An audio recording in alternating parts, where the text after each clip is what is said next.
And I think we are live. Hi, guys and girls. Gallifrey Forever 97 here. I'm joined today with Adam Northwood-Hoovium. Hello. Hello. Hello. So yes, we're here today as your live stream for about half an hour to an hour. I'm going to be talking about the first episode of Doctor Who Series 10, the pilot, written by Stephen Moffat, directed by someone I can't remember the name of. We've got Bill Potts, played by Pearl Mackie, coming into the cast. So we're talking about her introduction into the show. But yeah, no. So as I said, if you're watching, feel free to put all your comments and sort of mini reviews, I guess, in the comment section below. But yeah, obviously, happy Easter, everybody. How's your Easter weekend, Adam? Have you done much? How Easter weekend? Went and had a drink with a couple of mates on Saturday. Sort of came home to Doctor Who. I had takeaway when I was watching Doctor Who yesterday. So it sort of just adds to that. Doctor's coming back. Order takeaway. That's sort of the mindset that you have to go through for the first episode. So yeah, watched Doctor Who, of course, along with a load of people, and that night, and talked about it. And this Sunday's been really chill. Basically, like been going through applications and things like that. So sort of blitzing through them, and yeah, it's been pretty good. How about yours weekend? My weekend's been not too bad. I say got a lot of different bits and bobs done over this weekend, but it's nice. I've got probably work tomorrow, so I don't really get like a full bank holiday. So, but all is good. All is good. Yeah, we're gonna start talking about the episode. We've got a few things. Elliot says hi there. Just finished your channel. It's great. Thank you, Elliot. Hi, Elliot. Ben says hello. Ben says hello. Unknown says hi guys. Hello. Yeah, so yeah, no, it's great seeing people coming on. And again, we're going to start the review now. But pretty much, if you've got any questions or thoughts about the episode we're going to be talking about, then we will answer them. So yes, the pilot, originally called Star in Her Eye, which was actually changed. Fun fact, suggestion by Mark Gatiss, who basically said to Moffat it sounded a bit too similar to to Stars in Their Eyes, which was an ITV show. I don't know if you remember that, Adam. Mark, you ain't in charge of the show. That's very true. Do you reckon he'll come back after Chibnall? Right, I don't think he will, to be honest, today. I kind of hope he doesn't, because I think, like Moffat, he's sort of been writing consistently. Yes, it's one script. And he hasn't done. Yeah, he hasn't done a two-part. If he was brought back, I'd like to see him do a two-parter instead of the conventional one-parters that Mark does. But I'd kind of give him a break, and then maybe in series 12, if that is confirmed, give him a two-part. Yeah. Why not? That's a good idea. I think he has some really great ideas within his stories. And like I said, I think it would be might as well if he does come back to the series. I think, like I said, I think he probably will have a break from it. Obviously Sherlock's done with basically for a while, and obviously sort of this one like, whoa, we're done writing. I'm just gonna go away. So yes, yesterday we had the premiere episode of Series 10, the pilot. I say quick synopsis of the story. Get introduced to the character of Bill Potts, who attends some of the university lectures, even though she serves chips and makes women fat. And you know, I was just so funny, but and yeah, so she goes on the doctor's lectures, and then she sort of discovers I think everybody's intrigued when they meet the doctor. I really like the opening scenes of this because it wasn't just sort of standard sort of bang bang running about, oh my god, like flashy opening. It was just pretty much a conversation. What did you think about the sort of slow down introduction scene, which went for about 5 minutes, I think? I liked it. I think Peter and Pearl did very good with the scene. The directing was very good. I'll sort of go on to the directing when we sort of talk about other bits, because I think that's probably one of the good things about the story. I thought it was very cool. It's very interesting that people just said, yeah, Nardol's, you know, when Nardole came in, there was sort of like robot sound effects. Quite. Yeah. And also, another thing is that the 12. I feel like they've sort of.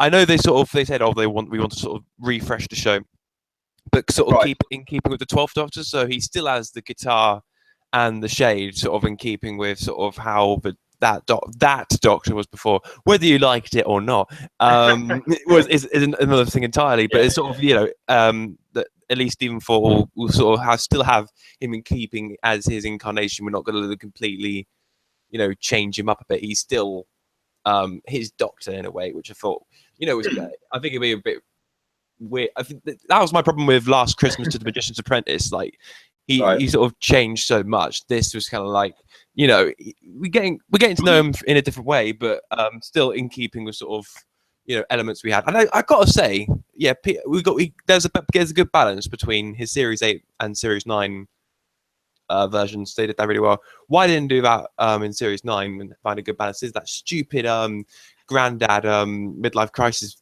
rubbish we had in Series 9. I don't know, but I think they, Peter D. and Pearl was, great. I don't think she came across too chavvy either. No, I don't think she wasn't really grating, which was absolutely great. And there weren't any gimmicks about her being gay, which I thought was well done. And I hope that they keep it that way, because it's filled with the way it sort of announced it, sort of, and I was kind of like, oh, please just don't make it a gimmick, but they didn't, and that was very well done. No, I have to say, I was pleased with that. It just sort of it got with it like it should, and it was a part of it. And like I said, nothing was overly highlighted. It was just normalized, which is brilliant. So I had fears of that, to be honest, because I obviously saw it as them using it as a marketing tool when it was sort of announced, which I wasn't really fond of, to be honest. But yeah, no, in the episode, it was quite interesting actually. Excuse me, the fan show had an interview with Moffat, and he explained that he was sort of writing it, and he wrote it as sort of like a female and sort of a male dynamic, but he said it just didn't work. So and it worked. I thought it was really, really good. Yeah, funny much about Nardole. That's quite funny. I was watching it with like 3 different people. I will say I've got a really sore throat, so I keep coughing. But yeah, so Nardole sort of walks in. I was watching with a few people the episode, and we all picked up on it, like him doing his robot noises and sound effects. Obviously that was put because a bolt fell from him. But I say, obviously we haven't really seen that. Obviously we didn't see the Return of Doctor Mysterio. But yeah, no. So that scene was really great.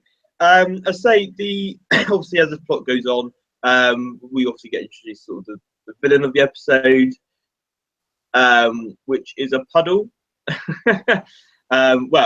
We never really saw who was behind the puddle. We just knew there was sort of aliens who came down to land, and obviously we just saw the face of Bill's friend. What was her name? I can't remember. Heather, I think it was called. Heather. Yeah. There you go. Yeah. So yeah, no, so she was great. Yeah, well, so we'll probably talk about character stuff, I think, first. Obviously, like as you mentioned, the 12th Doctor. As you said, it obviously we had that sort of gimmicky bit in the beginning, which I thought was fine. I thought it was played for laughs. And yeah, no, I think, like I said, I think he has, his Doctor has mellowed out now. I think, we had the sort of, with Series 8, for example, his character went down this, like, because obviously he was introducing himself as a Doctor that series. He obviously went down the really dark and sort of brutal route. With Series 9, obviously had the sort of like, oh, I'm all bubbly and da-da-da. And I feel like we've sort of, let's say, hit the thing, and hopefully that does stick. Obviously with Clara's presence out. But yeah, so no, I thought he was great. What do you think of let's say, apart from the guitar stuff? He's great as a lecturer. He's really cool as a lecturer. Yeah, I think that's his Doctor really well. The time in relative dimensions and space lecture he gives is great. The way that was whole directed and the way that sort of came together, sort of, I think, was sort of it put in perspective really the sort of Bill's life and sort of how showcasing Bill, showcasing the two separately, and then we're going to sort of see how these his life and Bill's life really sort of coming together, as well as rather than just a conversation, which I thought that was very well done. Brilliant stuff. Yeah, no, that I say that whole it was pretty much like the editor was on some sort of drug, just editing it so fast, but it really worked. And obviously they visually it was very like initially I was like, whoa, what are you doing? Because obviously they're coming out, and obviously he was trying to visually obviously represent what the Doctor was on about.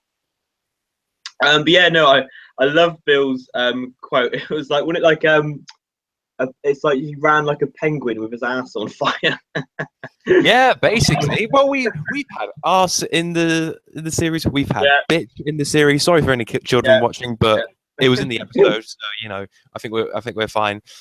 Yeah, it's Stephen Moffat. He's going to put a bit of language. I won't be surprised if we sort of have if we go into a 15 rated Doctor Who story. Yeah, I wouldn't be surprised myself.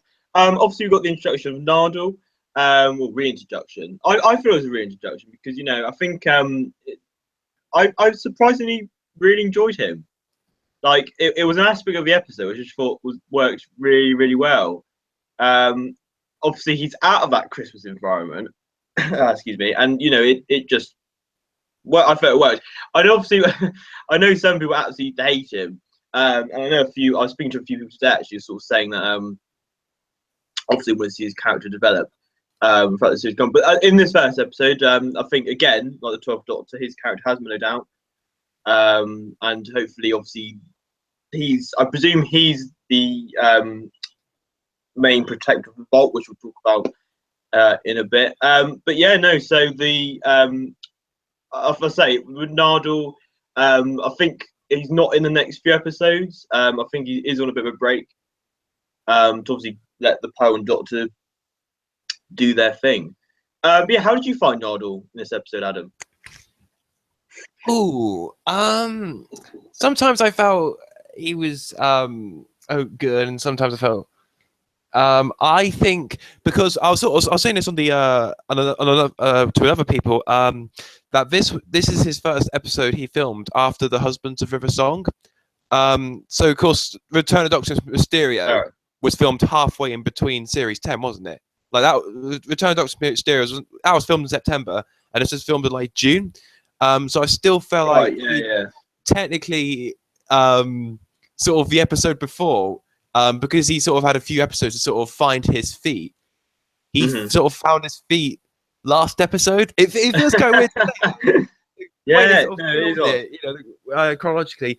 It's sort of technically weird to say he's yet to find his feet, although he kind of did in the previous episode, but that was because that it was from the middle. But yeah, I think he's going to be better in a few episodes, because I think he really was trying to find his feet up after coming off of the Husbands of River Song. And I sometimes felt that, of course, the performance at times was quite inconsistent. There was some humor that I thought worked well, and some that I thought were very sort of conventional Moffat dad humor, and sort of all that kind of thing that sort of annoyed me a little bit. But I know that because of what we've seen in the previous Christmas special, that hopefully Matt Lucas would actually find his feet, and we'd sort of get a very good balance and a very more entertaining role, I'd say, as Nardole. Yeah. Yeah, no, the comedy, like, when I felt like I was sort of missing him near the end. Do you know what I mean? When he sort of I think it will be interesting to see where his character goes. Never thought I'd be saying that. But you know, I think it would be interesting. Obviously, I think whilst the Doctor's away taking Bill on adventures, he'll be protecting the Vault. Before we move on, I'm going to say we've got loads and loads of comments. I'll quickly go through. We've got Who Had Is Watching. I think Matthew. Yo. Hello, Matthew. We've got Dean Jones. He says, "Hello, guys. I'll be giving the pilot a rewatch later." And he says it's a 6 or 7 out of 10 rating. Yeah, that's fair enough to say. The Legend Lee says, anyone notice when Bill had a mobile phone, and before she answered the mobile, if you're careful, you can hear the ringing of the sounds of drums. Ooh, that sounds interesting. Maybe I'll still have to try and rewatch that in a bit. Callum says, Bill is so relatable. Fair play. Callum also predicts that he thinks the Master and Susan are in the vault. I definitely saw his Adam, but I put a poll on Twitter with suggestions like in the vault. I initially thought Missy, just because I thought that would sort of be like a prison, and then obviously this sort of be like come to episode 6 should be released, and I don't know if it was like him protecting her from the monks. I wasn't too sure. Did you like my response? I did, yes. A ton of jelly babies. A ton of jelly babies. Yes, a load of jelly babies. I think are ready to be swarming out of the vault, and into the Doctor's mouth, into Nardo's mouth, into Bill's mouth, and who knows? Maybe even Missy will get one. I don't know. But anything's truly possible in the world of Doctor Who. Tom Baker's just kind of come like, don't mind if I do. Yes. I bloody love that. Callum also says of the slow motion scenes in the club. That there was some really nice stuff. Obviously, kept coming back to that.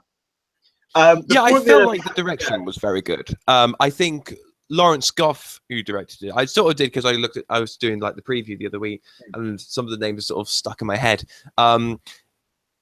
Especially when they're later on, because we're sort of gradually going through this episode later on when they're bouncing about time. It had a good energy. I think it sort of suited the script very well. I thought like the script and the director they went hand in hand, and that I thought was very good from a visual standpoint. I think it sort of suited what the script required basically. So that's all good. Yeah, I think it, like I said, it elevated the script. It did seem very fresh, and obviously I know Bill's come into it, and the whole vibe just felt really good. Obviously, it was just subtle changes. Obviously, the titles were the same, but I'd say the atmosphere. The atmosphere, yes, yeah. Obviously, the music was a bit different as well, which I was going to cover later, but I thought I'd just talk about it now. It was. It felt obnoxious in places. I don't know. It just was it Murray Gold? I presume it's Murray Gold that's still doing the music. Murray Gold, believe it or not, is still composing. And I thought Blair had got the gig.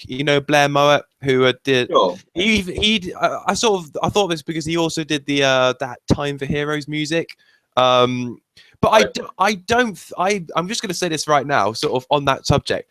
I don't want him to take over because I feel like his music is very sort of tortured, sort of class, sort of his stuff, sort of the electronic thing sort of fits that, and I don't think that's a right fit with Doctor Who. I kind of don't want Doctor Who to sort of musically sort of go like to all these hard sort of kind of hard rock kind of XP. I feel like there should be that sort of kind of orchestral and mix with electronic. That's why sort of music of Doctor Who has lasted so long, because it's found like sort of thing. I feel like he's sort of stuck in one genre. Not to say that Blair isn't talented, but I just think that his style suits sort of what he the stuff he had done before. I personally like to see the guy who did Adventure Space and Time do the music, because his was great. Absolutely love that. Maybe the guy who come off of Sherlock, David Arnold. Maybe he could there's so many composers to sort of get really, but I know Murray's gonna go. Let's just face facts. It was nice. He was obviously like this sort of series. I think he took a fresh take on his music composing. Hans Zimmer for the win if he does leave. I hope he leaves, to be honest. And I think Murray Gold has produced some stellar music too. But I just think it needs that time to refresh. It's been 10 years. You could say that about him and you could say Nicholas Briggs have really sort of been the person who sort of have stayed with the revival for a while. I guess both Mark and Stephen, I guess, as well. You could say a couple of people have sort of weirdly have remained constants for the 12 years.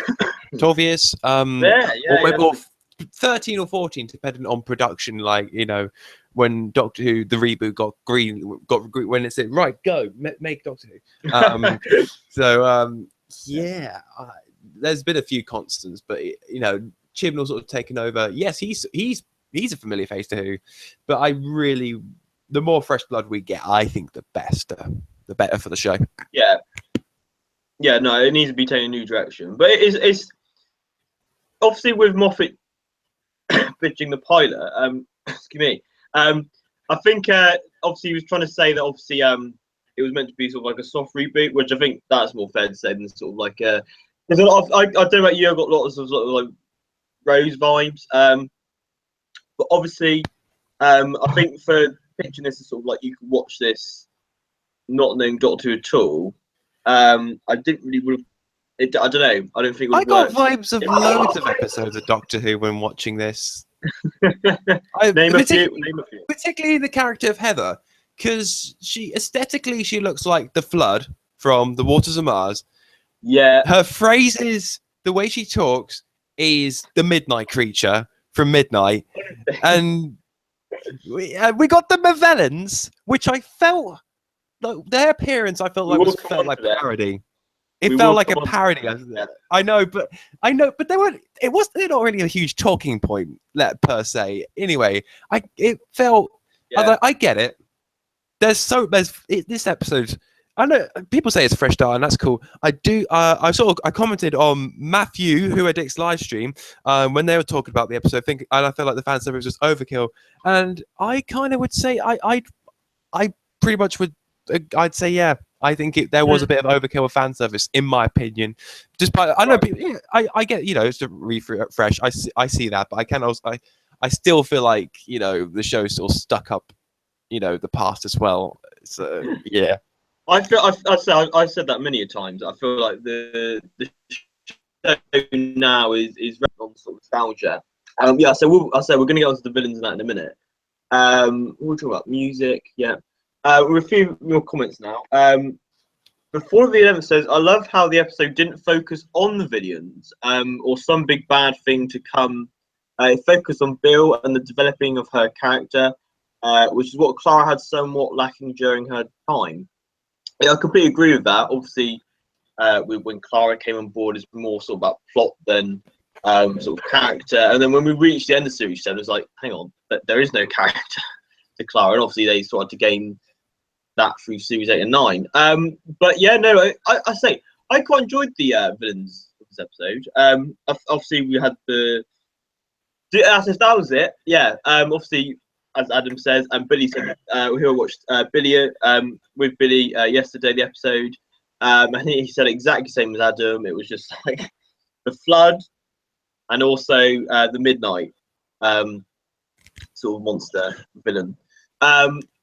But yeah, like the Heather character, there was a few laughable moments, to be honest. Like I thought visually it was very good. Obviously, you've had practice with the Waters of Mars creations, and I thought visually how she started floating and then coming towards camera. I thought that was a bit odd. But yeah, no, it obviously like the Fall Event comment says, the villains did take a back seat. But that's not necessarily saying that they were sort of underdeveloped or anything. I think we might see them again, to be honest. I feel like it's very bookended. And obviously we did have another major villain with the Daleks and / Mavellans, who was just like, oh look, Mavellans, oh bye bye. It was very like, oh no. But yeah. I don't know. Yeah, I feel like obviously, I feel they definitely have to have that Dalek contract each year. I don't know about you, but I think there is definitely a contract that they have to have the Daleks in every series. But again, it's still just thinking like you obviously what unique way can you play it. But yeah, no, I forgot about the Mavellans because obviously going into it, I was like, oh, the Mavellans are going to be in it. And then what I went into, I was just like, oh, what? Oh, yeah, Mavellans. Oh, yeah, and they just went. But yeah, no, I completely agree with obviously what Adam said. And also Haddock's about sort of the fan service, which I think has been plaguing the series for quite a while now. Playing on sort of nostalgia. But yeah, so what was I We'll briefly talk about another key character. I think they're very much pretty useless. Was Bill's stepmother, who I don't know. Obviously, she played. I can't remember her name, but she was in Gridlock. She was married to Brannigan, and had kittens with him. Bestiality. But yeah, no. I don't know. I feel it was just a bit. I don't know. Useless. They may come back to it later on. But I don't know. Well, how did you feel about Bill's stepmom, Adam? I liked her. I didn't think much to her. Yeah. She wasn't the focus, therefore I sort of, but she's nice actress. Like she does, Yeah. she fits that glove. She's not gonna be Jackie. She's not even gonna be what's her face? I think it's Francine, Martha's mum. Oh yeah. And she's not gonna be Sylvia, Donna's mum. Right. And but she might, I don't know, she might be better than Amy. I mean, Amy and Rory's mum were alright, I guess, and then Clara's gran. Like Clara's gran's only popular because of the actress. She's badass. She really is. She was at a convention we attended, wasn't she? She was like sort of like the other. Oh, I've had that list. But yeah, she did a good job. But mate, Doctor Who actors get reused. I mean, we're so used to it. We've got Colin being reused. We had Peter Capaldi. We had Karen Gillan. I couldn't tell you any less. David Graham's been in a few Doctor Who stories. He's like in the Gunfighters, and he's been like City Death. He's like Doctor Who actors always get reused. I think it's a kind of thing. There's no link. I did. It was a Series 10 casting thing. I'm not quite sure which episode she features in, but Rani's mum, I think, is going to be in the series at some point. I think she might have been cast. Oh, I think that might be next week's Smile. Okay. Yeah. So yeah, they just do. That's just kind of a thing we have right now. It's always in the vein of Doctor Who. But that's the thing. Like I said, that's a lot of people probably just obviously when they sort of saw the casting, they're like, "Hang on, what should have been Doctor Who before?" But like I said, that's happened so many times. Series, obviously, loads of it, like classic series, just over and over again. It's just like they can't look for anyone new to play the part. They're just like, oh, let's sort of, let's sort of go back. It's sort of it's a quintessential part of Doctor Who. It's sort of what Doctor Who does. You sort of bringing in actors in over and over again. It's one of his niches, like you said. I think it does work very well. Dean Jones says, quick question: do you think Capaldi will regenerate at the end of the series instead of the Christmas special? Consider it was teased even more in the coming soon trailer. Obviously, he does regenerate in a way, was obviously what we've seen in the preview clips. I think that was from episode 9, so it's not necessarily at the end of the series, I don't think. I could be wrong. Can I just say yes? Yeah. Yes, I would like. Yes, because it would be the first. It would be like the regeneration since Night of the Doctor, where we've had a regeneration that's not inside the TARDIS and not blowing up the TARDIS. Can we not have Capaldi blow up the TARDIS, basically? Because he didn't want to go. Sorry. I'll just put the mic down.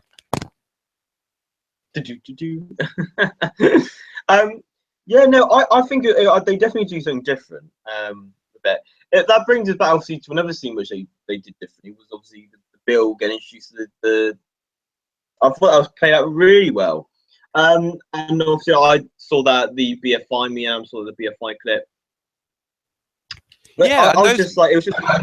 Oh, I was going to say those clips sort of been used in sort of promotion. I think there's like Graham Norton had a clip, and then like another show had a clip, and then clip. So the sort of clips are sort of were they were shown off that week before the episode as well. So we everyone got to see Bill's introduction to the TARDIS before we saw it in the episode basically. So yeah, but yeah, we did see it first. You're right. Yeah, but as I say, it was a really nice spin on it. Like, there's only so many ways you can do that. Do you know what I mean?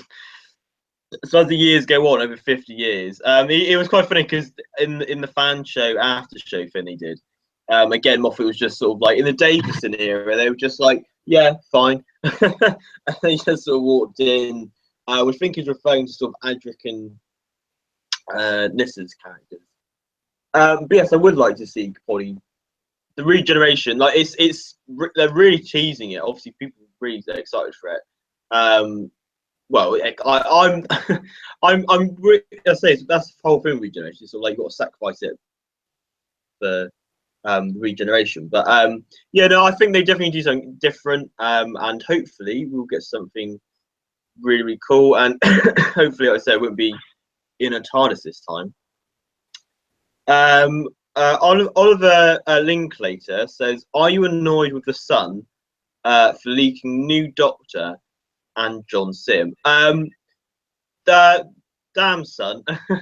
Yeah, I'll say. Well, the new Doctor thing. I don't think that's happening. I don't think. It could well be. Is it Chris Marshall? Yes, I thought basically I think this is bogus. Yes, they reported John Simm, but John Simm was at the end of the trailer, which is shown at a press screening, and then Moffat was talking about this whole spoiler thing. Oh, there's something at the end of the, which is technically a spoiler, Yeah. but you know, don't leak it out on that. But of course, we had that, but there isn't really nothing that we know of that they know of either. To back up the fact that they've cast Chris Marshall as the Doctor. I still think they're in negotiations, to be honest, at the moment. I don't know, but my theory is they're still in negotiations, to be honest. Yeah, I don't know. I don't know if I'd pick him. I don't it'd be a choice. I think it'd be a good Doctor. But if it's sort of the Doctor we need right now, I don't know. I feel they need to sort of do something different with it, but obviously, yeah, with the Sun as well. Yeah, I think, yeah, the Sun, the damn Sun. I just think what else to sort of speak about with the episode. I've got my notes here. I've really nice scene. One of my favorite moments from the episode there's a couple of heartfelt moments. I know Adam's going to say this one. Obviously, the first one being the mind wipe thing, echoing back Clara. That wasn't my favourite. That made me want to just vomit. It just like, oh, no. Let it go, crying out loud. Talk about fan service, and that was one of them. Yeah, I thought that was not. I get it. I sort of get what Moffat was going for. Just like, how would you like it? Bill saying, "Oh, how would you like that if you were sort of on the end of sort of getting my." That would be cool. But that scene was nothing to get my heart broken over. Some people, it might have worked for you. Whoever may be watching, whoever did get emotional, but it didn't resonate with me, unfortunately. No. But Doctor Forgetting Her was like the best thing that was ever happened in Capaldi's era. So, yeah, yeah. Well, yeah, I did feel still. I've read a bit more than you. Yeah, no, I like the subtlety of the music. But the scene was my favourite, I think, from the episode. Was when the Doctor went back and took the pictures of Bill's mother, which she didn't have. Which was just a really lovely scene. I did predict it. I was just like, yeah, he's gone back and got the photos, which was really helpful. Which was a really nice scene. Because it was more character focused and plot. They had sort of time to do that, I guess. I've seen a lot of people sort of complain about the thin line plot. Which I wasn't really, when I was going into this episode, I was sort of thinking, well, it's not going to be this amazing story because we've been introduced to Bill, so that's the primary focus. What were your opinions about that? Did you think the plot suffered because of them focusing more? I think you can do a character-based story, and you can have a great plot. An episode, a recent one, Heaven Sent, was sort of very quite character revealing. But the story was very engaging as well. So it's not like you have to compromise one and sort of focus on the other. These sort of some of the great pieces of drama sort of have that. But yeah, you could definitely sort of see sort of how it weighed out. And I do feel like the plot, yes, was very weak. It's I sort of also say we sort of have a character, we sort of have a very sort of slow kind of atmosphere building, but then we're sort of hopping around time and space, and it's sort of the moment you're just kind of appreciating the scenery and sort of the moments, and then you're okay, flying about time and which not necessarily a bad thing, but sometimes you sort of taking your time with the story, and then you sort of flown about and you're like, whoa, okay, sort of like that. You sort of like when you're on a roller coaster, you're sort of building up, you sort of and that. So but that it was. My problem would be is that obviously I'd rather have a good. Well, I'd say with Moffat, it's just sort of like if one aspect's good, we'll just sort of take all out. But yeah, no, I agree with you. I think I think it was purpose. I think it's been purposely ambiguous with the sort of villains behind Heather, because I think they will come back to it later in the series. I'll presume linking to Bill's overall character arc. As I said, obviously the main storyline which he's been going through is that the Doctor has been at the university for like 50 years with Nardal, and they've been protecting the vault. And he said the Doctor made a promise. No, so I my personal theories on it. How do you feel about this, Adam, being the sort of overall arc for series 10? The vault. The vault. Yeah. To be perfectly honest, because of the nature of the episode, I wasn't like, ooh. I was kind of like, all right, we'll find out. We're going to find out anyway. And it's going to be cock teased to us basically throughout the series, sort of like usual. I'm always, do you know the funny thing? It's just like, oh, you're getting old and you're kind of like, okay, cool. When sort of older ones like, sort of Vote Saxon and sort of all these sort of storylines that we go out with, you kind of like, ooh, interesting. But Moffat with story arcs, they haven't really paid off as well. This is the same person who did the hybrid thing, and that, hardly go. Even the Missy one from Series 8, I was kind of like, well, she could be the Master. Great. Yeah. So, to be perfectly honest, it's gonna be like teased. We're gonna get like some like, quick shots of it in sort of next episodes and that. But I'm sort of just looking forward to the stories more, if anything. I'm just looking forward to the individual stories. I'm just sort of taking it as that. Rather than there's an arc, because it sort of didn't really grab me in the story. But there may be something later on in the series that might make pique my interest. Should another writer or God forbid Stephen actually be like intrigue me with that? But I don't know. What do you guys think? Well, I think an upcoming storyline, which I presume is linked to the vault, is the monks, which is obviously going to be sort of a 3-part arc, 3-part story in the middle of series 10, which I think is I feel that's really interesting. I'm really intrigued with that one. But yeah, like I said, I think it's been confirmed apparently that it's going to be in episode 11. We're going to see what's inside the vault. But yeah, so overall, I think that's pretty much everything we want to sort of cover. I think we've covered a lot with episode 1. So yeah, overall, I had a really good time with the episode. I think it was an amazing introduction to Bill's character.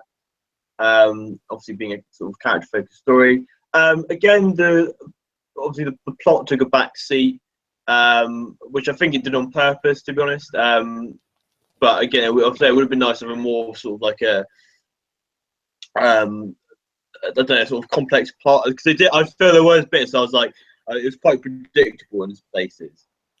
But yeah, if I had to rate out of 10, I'll probably give I'm going to say probably a 7 out of 10. I reckon. It was just I really liked certain aspects of it, but I say the story still let it down. What do you think about it overall, Adam? I am going to give the pilot a 6 out of 10. So I'm one sort of lower than you, but there are Mm. some good. There was. I can't. I'm sort of looking at thinking there was some elements. I think there is room for expansion. I think there is something that you could explore. There are some entertaining scenes. It might not be throughout the entire story, sort of not elevating it for me towards like a 7 or an 8, but I think there, Yeah. I think it was sort of fair. I gave the same to the Return of Doctor Mysterio. I'm just like Stephen Moffat sort of ranged from sort of terrible to sort of well, yeah, all right. So I just, do you know what, mate? I'm just looking forward to not having Stephen, because we haven't had a Stephen Right. Moffat episode since Face the Raven. Like Face the Raven, sort of the last time we sort of had Yeah. another writer. So Yeah. it'll feel so good to have new writers, and I'm looking forward to seeing what a few of them doing. Not next week. I might skip next week. I might get my hair done. But I'm can't wait for episode 3, Thin Ice. Let's bring it on. By Sarah Dollard. Yeah, that brings us to the next thing, really. Sort of talking about the next time and coming soon trailers. I felt Time trailer was just, it shouldn't have been in there. I don't think. I think they just should have done the coming soon trailer, because as soon as the coming soon trailer was done and you saw John Simm's master, which we'll talk about in a minute, you just forgot about there was a next time trailer. But yeah, no. I say obviously. I can tell you're really not looking forward to next week. I'm quite looking forward to next week's.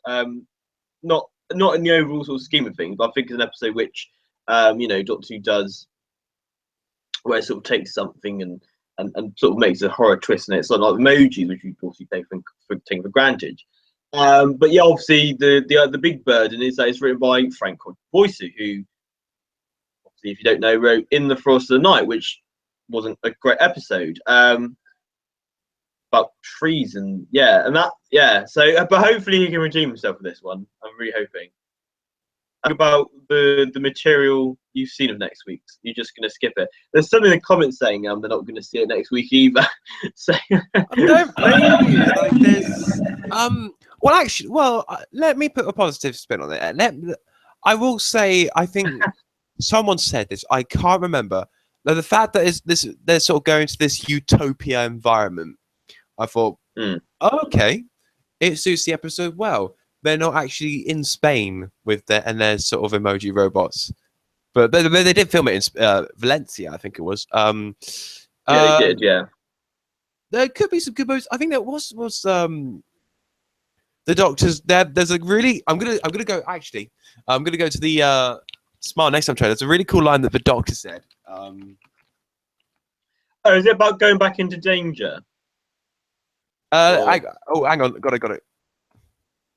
I'm gonna listen to it and I'm gonna just basically repeat it back. Yeah, yeah.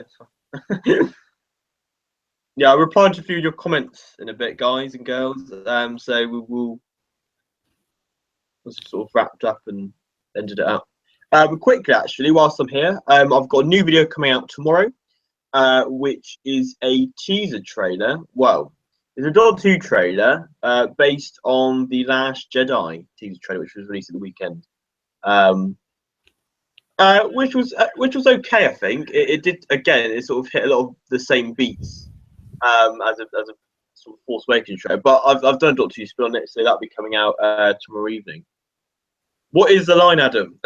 Oh, hang on. I'm literally. That's right. Fine. They're expecting the Garden of Eden not to be a fertilizer or something like that. Yeah, and there was a preview clip released today. There's a mini clip released today actually from it, and I love the Doctor's reaction to the emoji box. As I say, that's what most people sort of.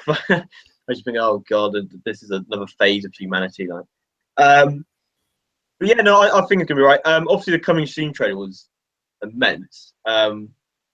Obviously, we had the Doctor generating, but I will be mainly talking about the head turn we got with John Simm, which was that really him? Are you sure? No, it was Roger Delgado in disguise. A surprise! No, yeah. Hang on. I think it must be. Come on, that must be Simmy John, as the master. Yeah.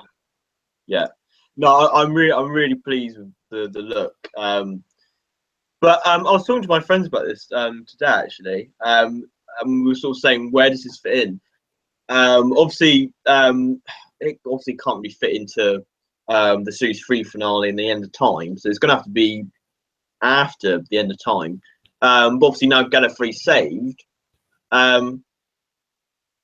Obviously it's sort of extend that, but there again, his body was dying, so I don't know. But I really like that. I say when I was at the panel and he said about he wanted to, if he ever did the character again, he would make it darker. Literally died his brush by that one shot. He really took hints out of the sort of Delgado master, but in his own way, which is really cool. Subzouties, I think that's pronounced all right, said the soldiers in the trailer are most likely from the pyramid at the end of the world episode, as the synopsis says, at the center of a war zone. So yeah, I think the whole arc is, I think the whole three-parter features sort of truth soldiers, which working with the monks. Hello, whoever's in the comments. Charlotte UK says, yes, my favourite YouTuber. But yeah, thank you very much. That's really kind of you. He's my favourite YouTuber too, so there you go. Thank you, everybody. Thank you, everybody. So yeah, for that, that's pretty much it, really. So if you've got any more questions or thoughts on the episode, but yeah, no, I had a really good time watching the episode yesterday. It's really great to have sort of Doctor Who back. But yeah, like Adam said, I think we've got some really great stories coming up. I think Jamie Matheson's episode is the one I'm most looking forward to. Yeah, that does look really cool. Space. Really cool. Yeah. The space episode. Yeah, that's right. I'm looking for more. I think we've got a few shots of Scotland, so or Scotland. So yeah, cool. Cool beans. Yeah. Obviously next week is episode 2, which is Smile. I don't feel doing like yes. You've got it. It's not called Smile. It's called Angry. Yes, however you interpret it, really. Like next week, the review will be in emoji form. Like it is gonna be funny how people like interpret it as like sort of just speaking like just done. Even the Doctor seemed miffed about the sort of. It's just like, ugh. Yeah, I know exactly. Yeah. Ben Atkinson says, "Do you think they will ever bring back an old Doctor?" I think, yeah. I think they're going to go for a younger choice this time around, whether it be female, race, whatever. And I think, because obviously, I don't know. I think they have been put off doing an older Doctor, based on the reception of Peter Capaldi, which is such a shame because I actually love Capaldi's interpretation, but he hasn't been. I don't think he's been as popular as. Is he? Because he's not a heart. Is his Doctor? Do you know what I mean? Like, is his Dr. Colin, or sort of the route that sort of Colin's gone down? I feel that sort of has been, unfortunately, not down to Capaldi at all. No. But I think the sort of the way of sort of that era's, maybe even the sort of the last Matt Smith series sort of gone down sort of the Colin, where there may be sort of a drop. Particularly sort of in ratings and I guess audience appreciation, whether you take that into account as well. But at least they're sort of light at the end of the tunnel, so you know, at least with the McCoy, sort of the quality, I guess the popularity sort of increased, I guess. So yeah. Yeah, well, we're pretty much in the 80s of Who at the minute, like. But like I said, there is obviously with the Christian era a lot of hope. Yeah, Ben says hi, Adam. Just before we go. Hello, Ben. Hello. So yeah, I think we're gonna bring that to a close. I think we've said everything we wanted to say on the episode review. Thank you very much to Adam Northman Hoovian for joining me. So I tried to be positive with obviously certain things, but it is great to hear I just thought, as I'm sure you guys pick up this pickaxe and just. I thought it was fine. You know, I expect the best for Doctor Who. Of course, I do. But yeah. But I can't keep a straight face and say I'm really looking forward to Smile. To be honest. Yeah. Well, as I say, it's yeah. I think we are in for. I feel like this is a really, really amazing start to the series. And obviously, yeah, like Smile is not. I don't think it's the best second episode to go with. No, not at all. No. But there you go. So yes, next week is Smile. And obviously we got the rest of the series. As I said, I'm going to try and do live streams when I can, or sort of reviews each week. But also due to time and work commitments and stuff like that. But yeah, so yeah, thank you everybody for watching, guys and girls. Please comment, like, and subscribe. You can follow me on Twitter, like the Gallifrey Facebook page on Facebook, Instagram, Google stuff. Links to that in the description below. I'm going to link Adam's comment. I'm going to link Adam's YouTube channel in there as well, which I'm sure you already subscribed to if you subscribe to me as well. But yes, I say we'll say me and Adam did a video vlog last week, I believe it was. Blimey, it's a week already. Yeah, that's amazing, isn't it? Yeah.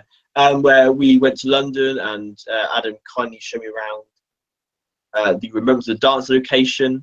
There's a lot of fun there. So if you haven't seen that video, go check that out. A lot of fun at the BFI. So thank you very much for commenting and giving me your thoughts. You really get the conversation going on there.